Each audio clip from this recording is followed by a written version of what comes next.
kur ne flasim për vlera apo jo vlera, duhet të kuptojmë një gjë që vlera më e madhe që ka patur deri tani Perëndimi janë koto jo demokracia këto. Ka qenë fakti që në Perëndim jetohet mirë. Që indianët dikur vdisnin për uri, kinezët vdisnin për uri, pjesa tjetër vdisnin për uri, tashi ka ndryshuar rrota. Dhe unë prandaj thash që zotin Trump e solli në pushtet për herë të dytë në zgjedhjet e treta, fakti që nga 2020 në pandemi deri në 2024, nga 30 milion të varfër në Amerikë, u rrit numri në 42 milion të varfër.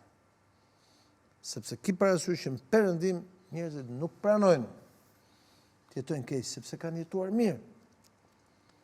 Kjo të shpjegon pse AFD-ja bëhet forcë e dytë në Gjermani, kjo të shpjegon pse e djatha ekstreme bëhet forcë e parë në Francë, e kështu me radhë. Gjitha këto dogmat, jo filorus, jo kështu e tjerë, këto janë gjitha kot. Se ai fshatari atje nuk mendon, as e di ku është Rusia. Domethënë, unë e njoh mirë jugun e Italisë. Fshatarët e jugut të Italisë nuk e bëjnë dot dallimin mes Ukrainës dhe Rusisë. Se i duken njësoj.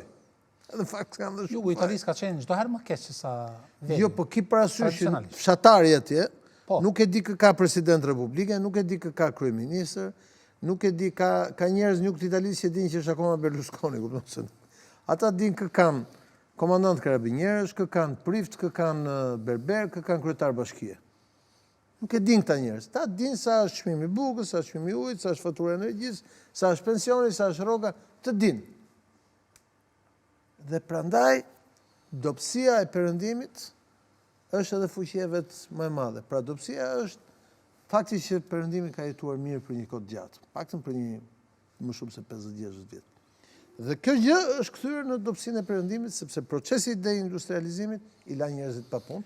Besoj të kujtohet ajo tabela që kemi shpjeguar njerëzve këtu, ku prodhohet iPhone. Ilir, për ta zhvilluar edhe pak këtë pjesë, të cilën mendoj se është në interes të publikut.